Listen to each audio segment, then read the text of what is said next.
Audio numéro 19, première partie.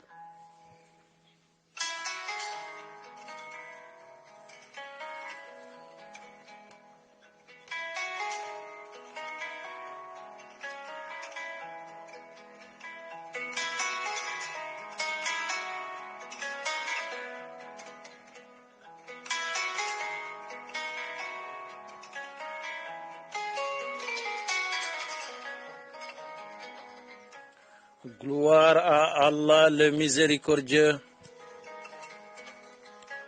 le très miséricordieux qui a dit dans le Saint-Coran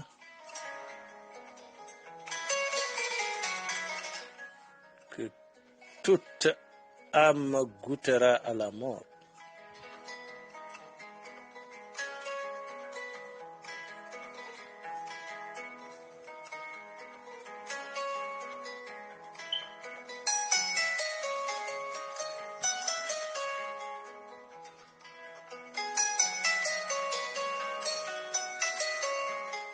Que la prière et le salut d'Allah soient sur Mohammed, le sceau des prophètes qui a dit dans l'un des hadiths authentifiés que celui qui meurt dans la préservation de ses biens est un martyr,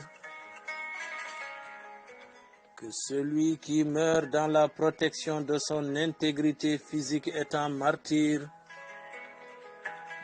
que celui qui meurt dans la sauvegarde et la valorisation de son identité est un martyr.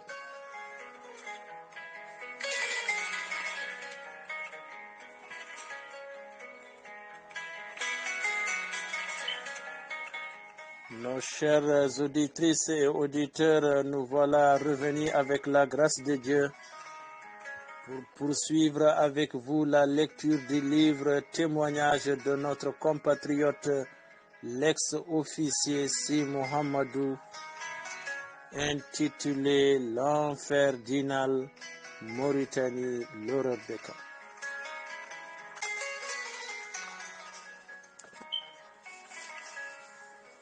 À la page 139, le natif de Belinabe dans le Hirnange Bosea, l'ex-officier témoin.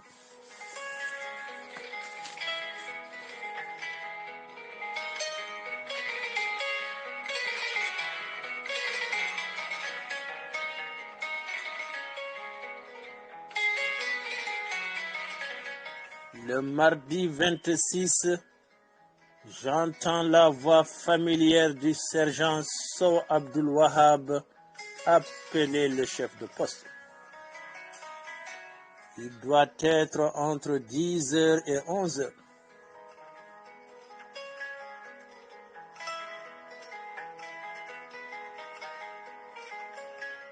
À chaque fois qu'il se manifeste derrière la porte, c'est qu'il y a un cas grave, un décès ou un coma.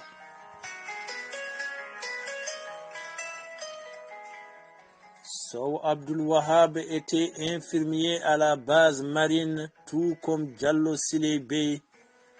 Je les ai formés tous les deux pour la partie militaire en 1979 à l'occasion de leur passage au grade supérieur.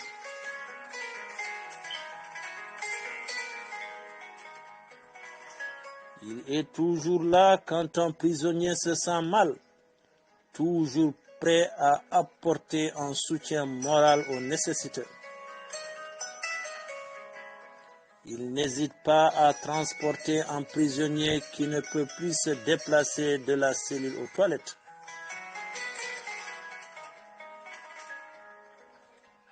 Ce matin, Sow Abdul Wahab annonce le décès du soldat de première classe Ba Alassane dit Ba Tcherno.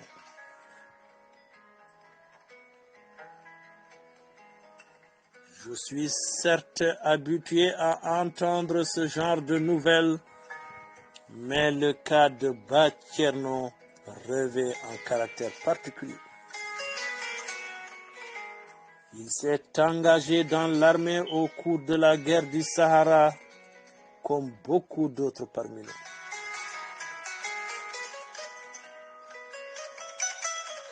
Il a été fait prisonnier par le Polisario à Tindouf en Algérie, où il est enfermé pendant 3 ans jusqu'à la date du retrait de la Mauritanie du conflit du Sahara.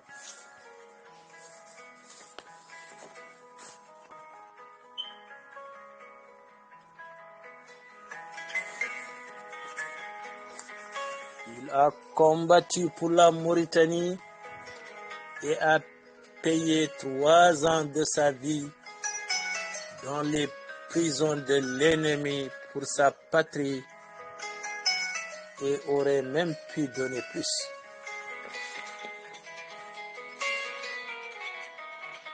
Voilà un soldat qui a vécu 3 ans entre les mains de ceux sur qui il tirait au nom de sa patrie et qui, eux, ne l'ont pas tué, bien qu'ils en avaient les moyens et toutes les raisons de le faire.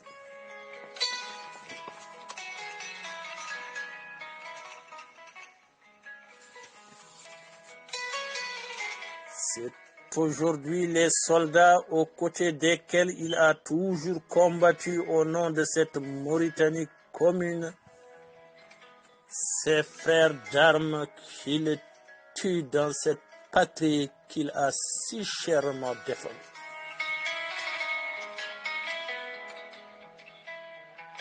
Ses frères entre guillemets, c'est bien ce que dit la devise mauritanienne. Honneur, fraternité, justice. Ou alors, je n'ai rien compris.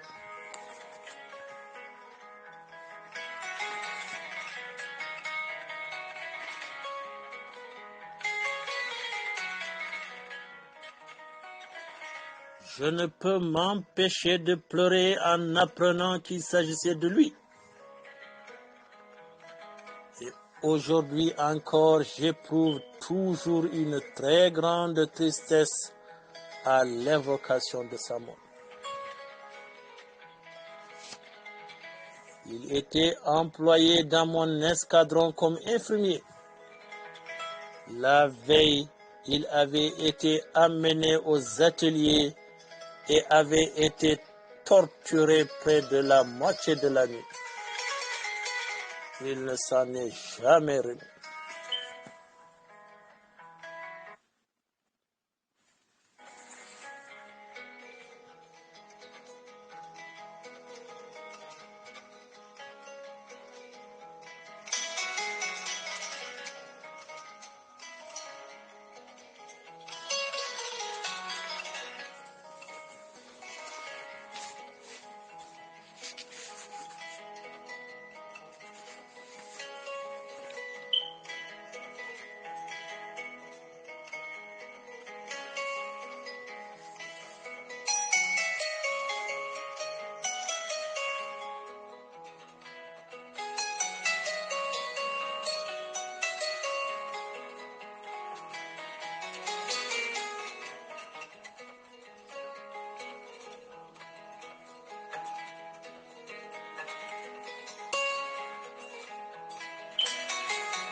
L'adjudant Sihamé meurt la semaine suivante.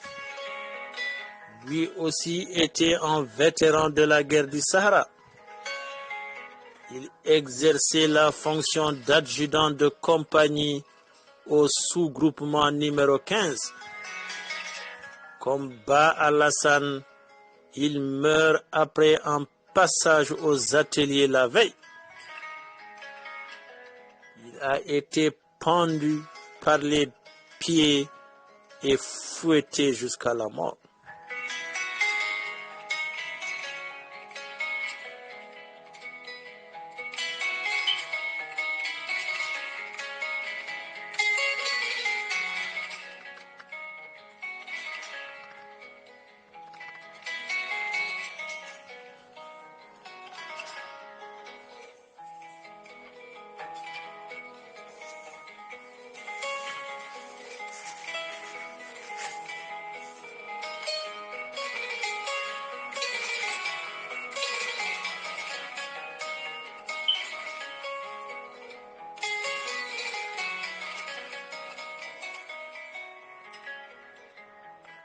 Nous croisons très souvent les sous-officiers et hommes de troupe, mais jamais les officiers de la chambre voisine. Nous apprenons par eux que la voix de l'Amérique a parlé de nos arrestations et que les noms du capitaine Khan Hamedine et l'officier des douanes Abdoulaye Wan ont été mentionnés.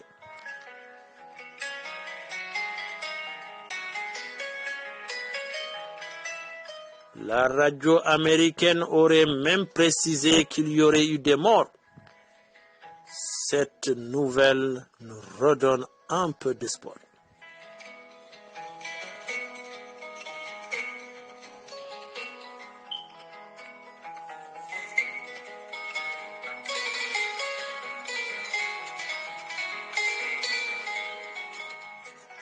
Un sous-officier m'informe que mon frère a été arrêté à Nouakchott.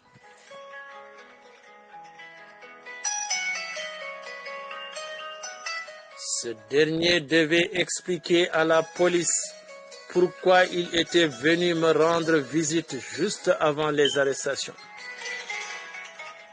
Je me sens un peu responsable de ce malheur qui a frappé mon frère et me demande s'il a subi les mêmes atrocités que moi. Il est technicien à Air Mauritanie. Étant le seul spécialiste dans son domaine, Bahiroussi, après avoir été torturé au Jaguar, est remis en liberté sur la demande du colonel commandant le Garim. Il travaille pour l'aviation civile, mais est très souvent sollicité pour intervenir dans le dépannage des avions militaires. Il avait commencé des travaux sur un appareil militaire et a été arrêté avant d'avoir terminé.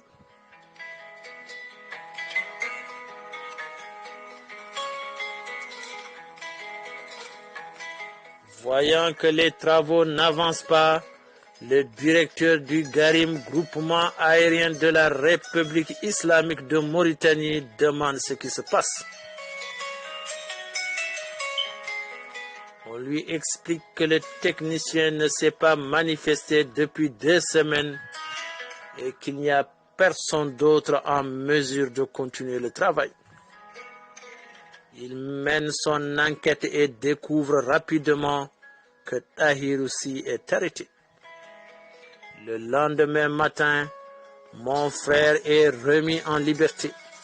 Il est même ramené jusque devant son domicile par un véhicule de la police. Un soldat certainement dépêché par le directeur du Garim les accompagne jusqu'à la maison et repart dans la direction opposée comme s'il était là par hasard.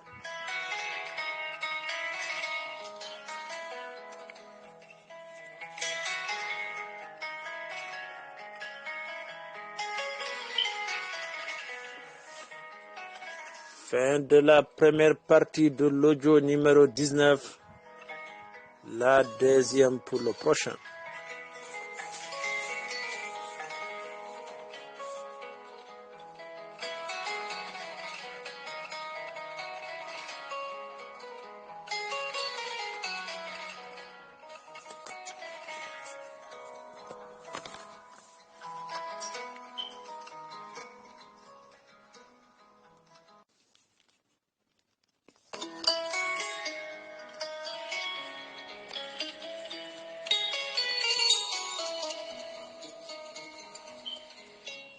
Suite de l'audio numéro 19, deuxième et dernière partie.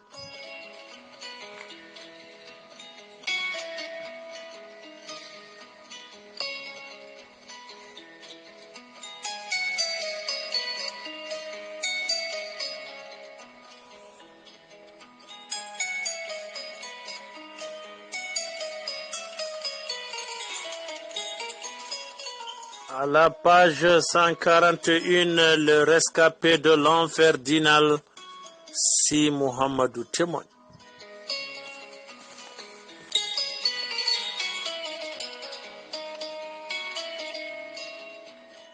Un prisonnier nous confie avoir assisté à une scène où un soldat égorgeait carrément un prisonnier comme il l'aurait fait pour immoler un mouton le jour de la fête d'Eid el-Kébir, appelée communément la fête du mouton.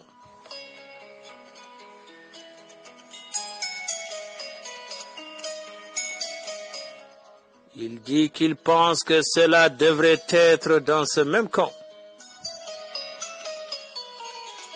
Cela s'était passé avant qu'on ne l'achemine sur Inal.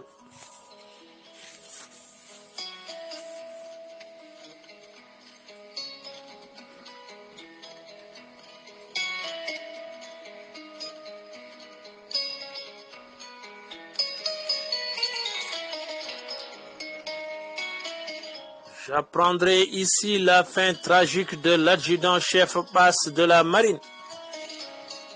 L'adjudant Basse avait fait avec moi dans le même avion le déplacement pour Nouakchott dans le cadre de l'enquête de 87.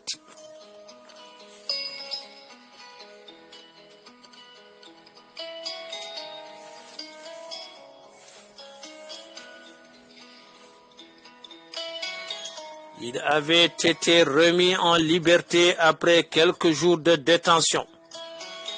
Il avait repris son poste à Nouadhibou. Il en était donc à sa deuxième arrestation.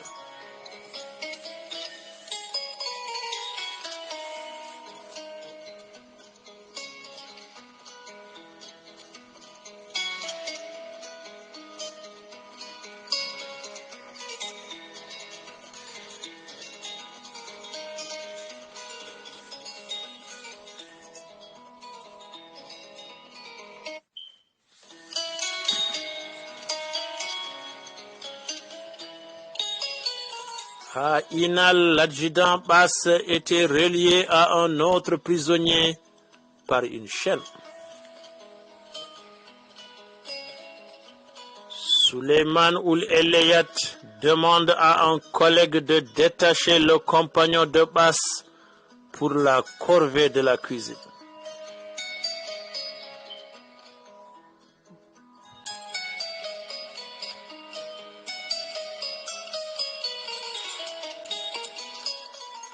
Basse, croyant qu'on parlait de lui, demande de quoi il s'agit. Suleiman lui dit de ne plus jamais l'interrompre quand il parle. Basse essaye alors de s'expliquer. Suleiman le traîne vers le hangar où il le pend purement et simplement. Il est mort à Inal le 24 ou le 25 novembre.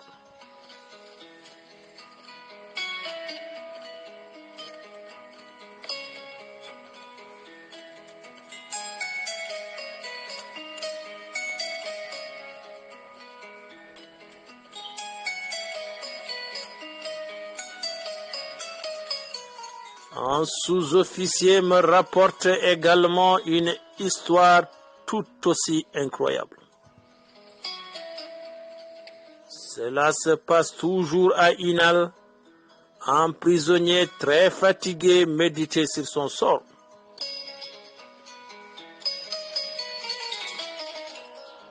Un soldat tortionnaire l'observe un bon moment et lui dit: « À quoi penses-tu ? » ?»« À rien du tout, » répond le prisonnier. « Tu mens. Dis-moi à quoi tu penses. » Le pauvre prisonnier, craignant une correction, admet qu'effectivement il pensait à un bon repas en famille. Donc tu penses à manger ce soir avec ta famille? Le soldat tortionnaire va chercher un gradé et lui explique que le prisonnier pense se sauver et rentrer chez lui ce soir. Ce dernier finira au bout d'une corde pour avoir osé rêver.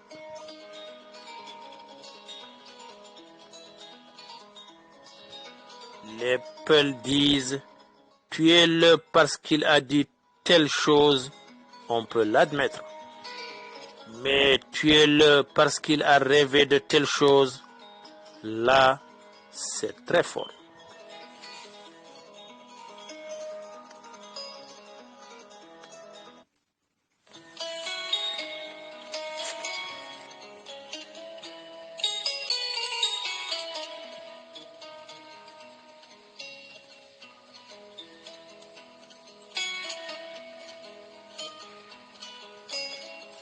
Le capitaine médecin Khan Hamedine dresse une liste de médicaments pour soulager les malades.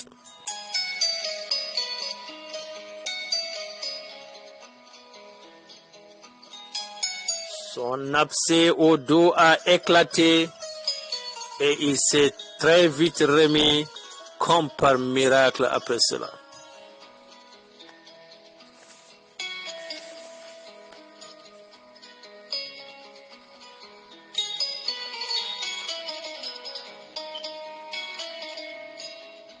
On apprend aussi que son épouse, ne le voyant pas rentrer, serait venue voir le colonel Boylil pour lui demander des explications. Devant l'incohérence des réponses, elle l'aurait copieusement insulté avant de ressortir. Nous commentons comme d'habitude cette information et louons le courage de Madame Khan.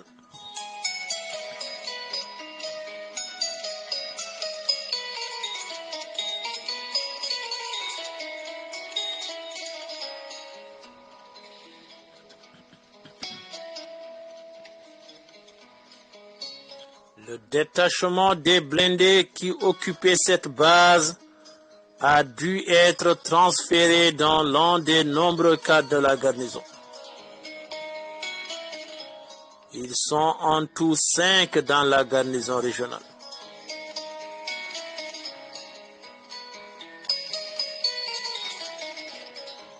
Celui dans lequel nous sommes concentrés est l'endroit qui se prête le mieux à ce genre d'activité. Il est le plus isolé par rapport aux autres.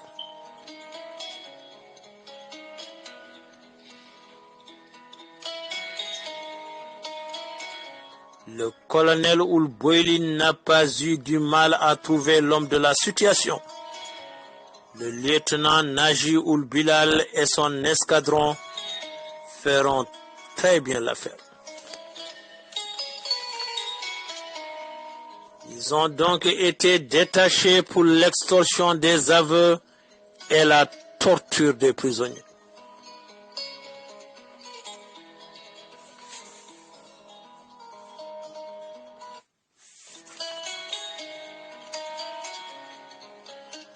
Dans tous les cas, on y est plus à l'aise qu'à Inal.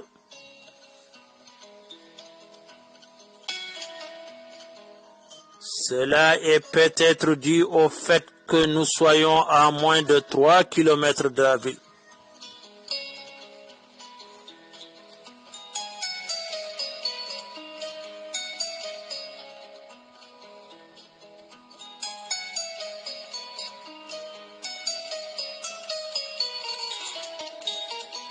Nous avons l'impression d'être plus près de nos familles.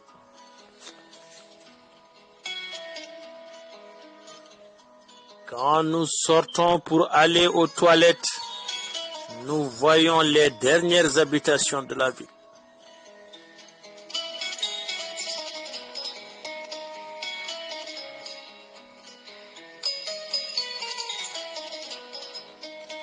Les toilettes sont construites en hauteur et sont dépourvues de toiture. Quand on se tient debout à l'intérieur, le mur ne dépasse pas la hauteur des épaules. Cela oblige celui qui s'y rend à surplomber la plupart des constructions de la base.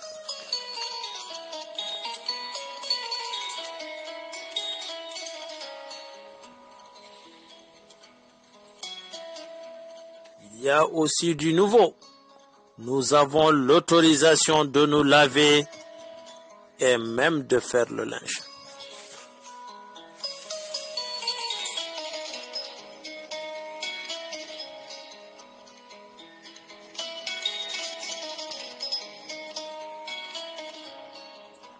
Il arrive ce qui doit arriver souvent dans les camps de concentration suite à une malnutrition, l'apparition du beriberi. Les prisonniers doublent de volume en quelques jours sans soin et c'est la mort assurée.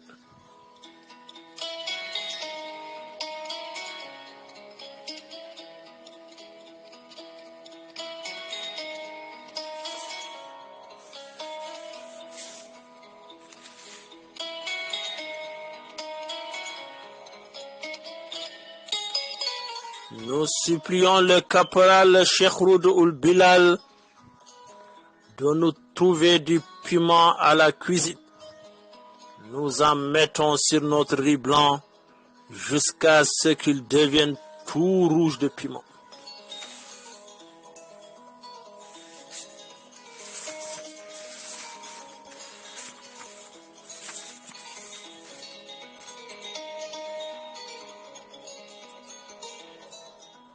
Comme quoi, on ne sent que le piment en mangeant. Autrement, il nous est impossible de manger.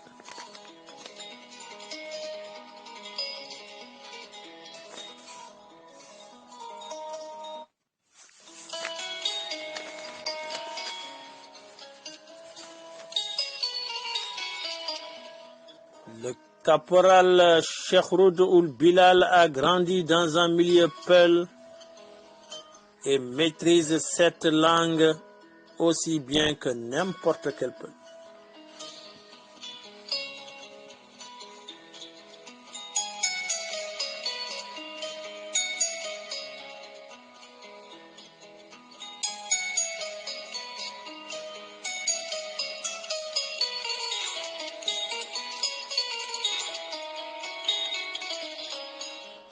Comme à Inal, on nous a installés en récipient. La moitié d'en fut pour nos besoins. À partir de 17 heures, plus personne ne sort, même pour les toilettes. Les poux et les puces se disputent nos peaux en permanence.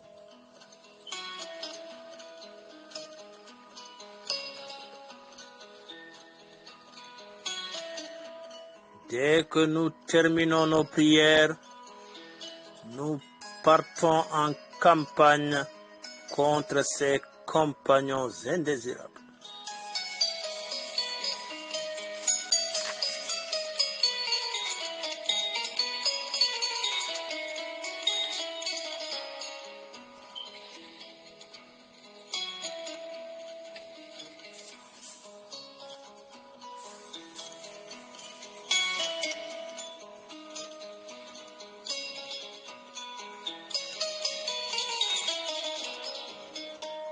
Fin de la deuxième et dernière partie de l'audio numéro 19.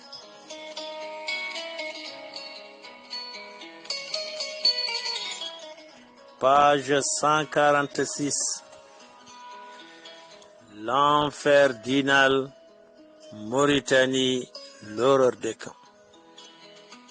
Par Si Mohamedou.